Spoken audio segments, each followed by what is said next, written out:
Tu dois te révolter. Parce que quand Dieu agit, il agit. Quand Dieu bénit, il bénit. Quand Dieu dit, il dit. Mais qui doit se révolter? C'est la personne qui a la promesse de Dieu. Alléluia. Amen. Maman Rite. Et ça n'a pas tombe à supporter l'évasion à l'autre.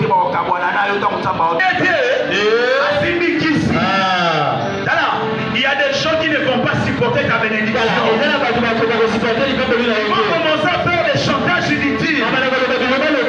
Parce que quand l'Éternel le bénit, il le bénit. Si Dieu te bénit, il le bénit. C'est pour cela que je suis en train de dire à quelqu'un ce matin. Tu dois te révolter. Tu vas réveiller tes sens. Tu vas comprendre que tu es la terre et la prise de ta vie. Changer ta vie si ce n'est pas toi. Ça t'arrive des fois. Tu te poses des questions. Est-ce que moi aussi un jour je deviendrai? J'ai t'affirme ce matin. Avec Jésus tout va bien. Avec Jésus tu vas bien. Que tu le veuilles ou pas, que tu l'acceptes ou pas, avec Jésus, un jour tu finiras par arriver. Avec Jésus, le changement est radical. Que Dieu te bénisse. Et tu vas remarquer, dans la révolte, il y a une décision qu'on doit prendre. Alléluia. Amen. Est-ce que tu peux dire ensemble avec moi changement de saison? Changement de saison. Alléluia. Amen. Il y a un moment dans la vie, un moment que Dieu permet où il y aura un changement dans ta vie. Christ est en train de dire dans Matthieu chapitre 15, verset 13, que toute plante il n'a pas planté mon Père Céleste sera déraciné. Lorsque tu te révoltes, lorsque tu prends la décision à toi, je veux te dire que il y a des semences qu'on a semées dans ta vie. Il y a des plantes qu'on a plantées dans ta vie. Tu sais qui a la capacité de les déraciner. Comment nous pouvons les déraciner? C'est dans la prière. Yes. Amen. Amen. Alléluia. Amen. Les jeunes de cette église est en train de se préparer. Je crois et je confesse de tout mon cœur. Dans cette église, nous aurons des députés. Je les déclare. Dans cette église, nous aurons des magistrats. Dans cette église, nous aurons des ministres. Retenez ce que je suis en train de vous dire. Dans cette église, nous aurons des sénateurs. Parce que nous sommes dans la voie de l'Éternel. Nous sommes dans la voie du changement. Le changement de Dieu est certain. Dieu est en train de nous amener dans la grandeur. Dieu est en train de nous amener dans la grandeur. C'est pour cela qu'il est en train de sélectionner les gens qui seront à tes côtés. Et cela ne te dérange pas si quelqu'un quitte celui là où tu es. Et cela ne te dérange pas si quelqu'un te néglige aujourd'hui. Parce que tu es dans la préparation de Dieu. Dieu est en train de te préparer. Parce qu'au moment de ton élévation, la personne ne pas supporter ton élévation. Tu seras peut-être un choquant pour toi. Est-ce que tu peux dire ensemble avec moi? Père, déracine tout ce que le diable avait implanté à moi. Que Dieu te bénisse. Il y a d'autres choses qu'on a implantées sans que tu les saches. Et aujourd'hui, tu es en train de subir des choses que tu ne pouvais pas subir dans ta vie. Écoute, ce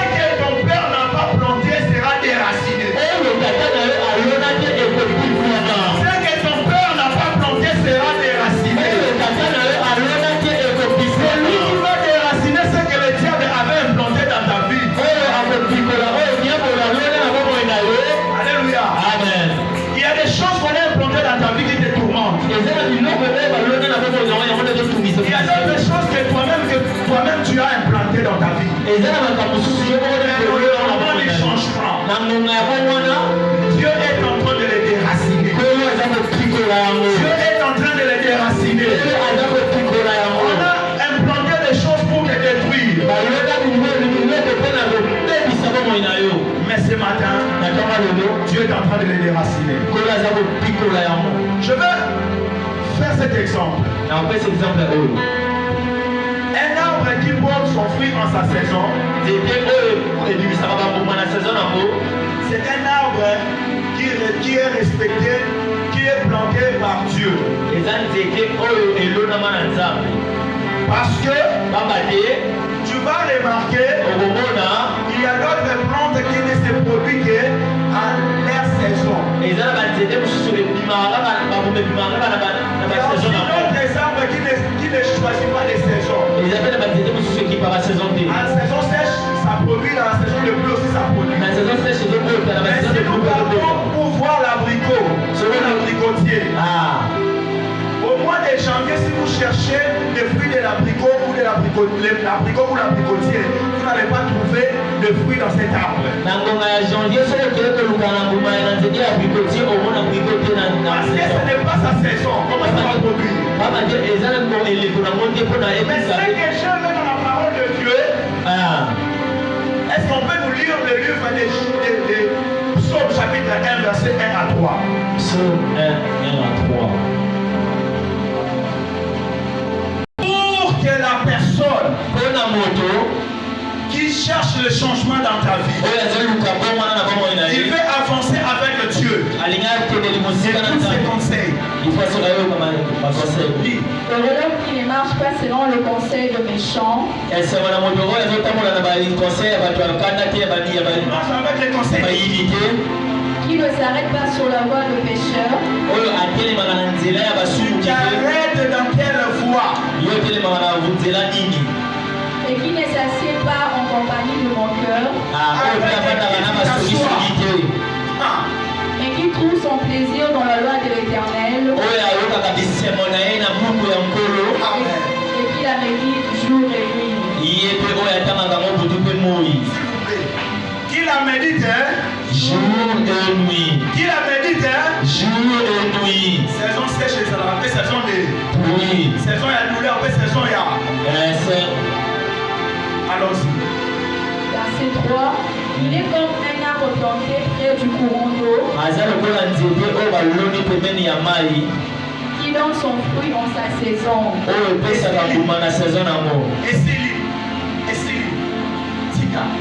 Amen. Il est comme un arbre planté près d'un courant d'eau.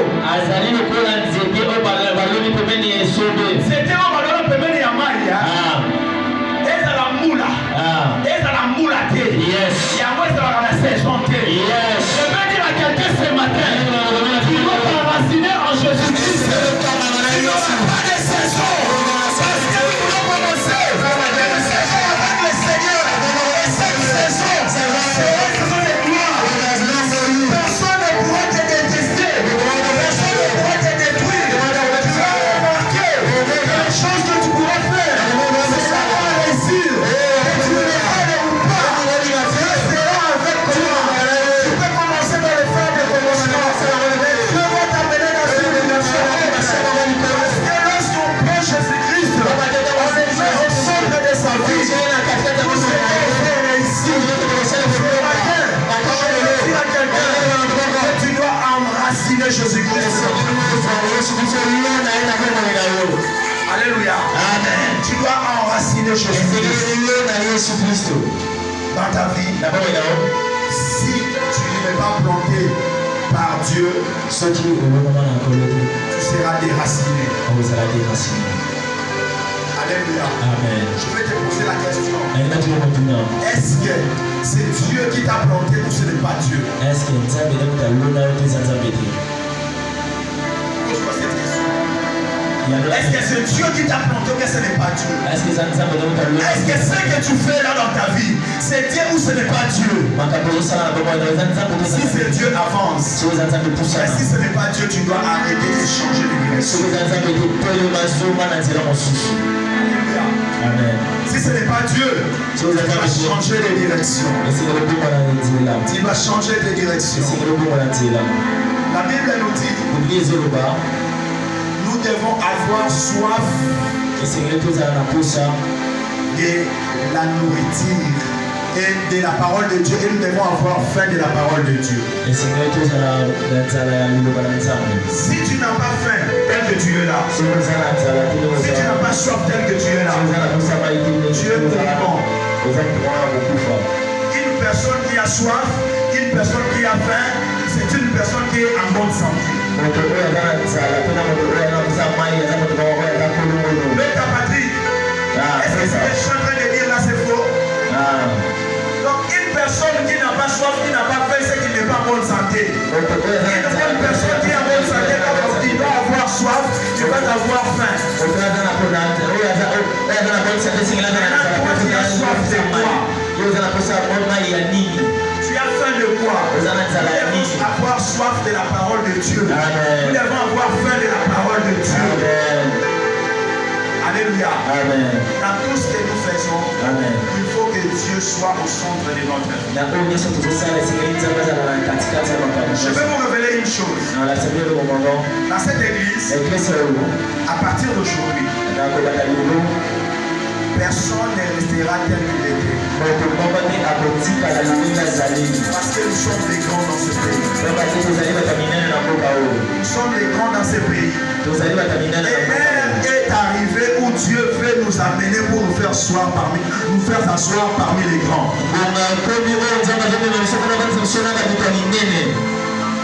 Nous allons essayer de faire cette réflexion. Mobutu, le président, le frère Mobutu, quand il était président, il s'est dit une chose. S'il s'avérait qu'il puisse faire l'alliance avec les diables pour que le Congo soit uni, il le fera.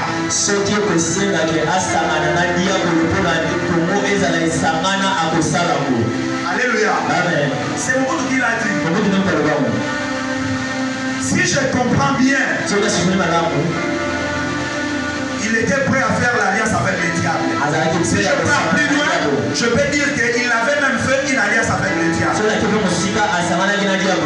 Je ferme la parenthèse. Moussé Laurent Désiré Kabila est venu dans ce pays. Qu'est-ce qu'il a dit?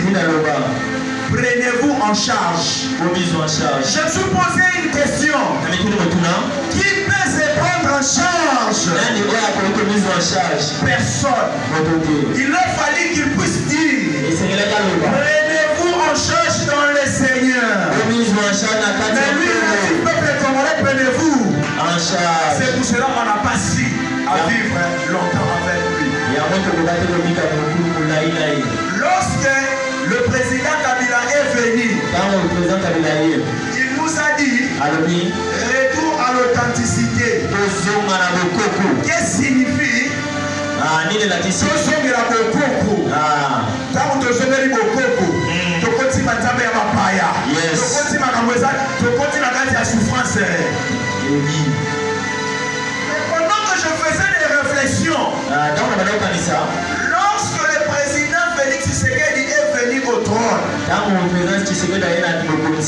première des choses qu'il a dit, j'ai remis ce pays entre les mains de Dieu. Je remets ce pays entre les mains de Dieu. Je veux dire à quelqu'un ce matin, à partir de ces jours-là, Dieu a eu le contrôle de ce pays. Dieu a eu le contrôle de ce pays. Sinon, voir des désastres dans ce pays, impossible. Et c'est là que nous a donné la faveur. Nous a donné la force. Nous les enfants de Dieu, nous les chrétiens, de prier pour ce pays, de prier pour ce pays, de prier pour les autorités, même si les choses ne vont pas. Mais ça que nous savons, ce n'est pas les armes qui vont finir le combat de l'Est, ce n'est pas les armes qui vont finir le combat de Goma, mais c'est la prière des chrétiens, tous ces enfants à tous ces frères, à tous ces responsables de l'homme, c'est là où les changements se manifesteront.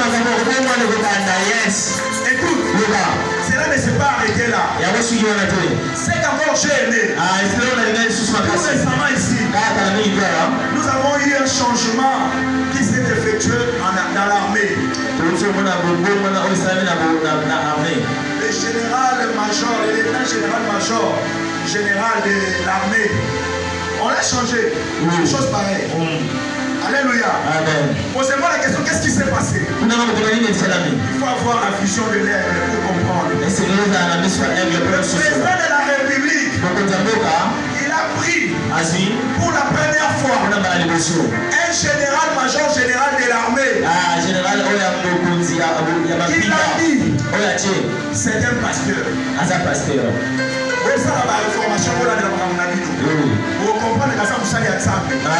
La première des choses, quand il a eu son autorité de pouvoir, ça lui parle dans la soleil.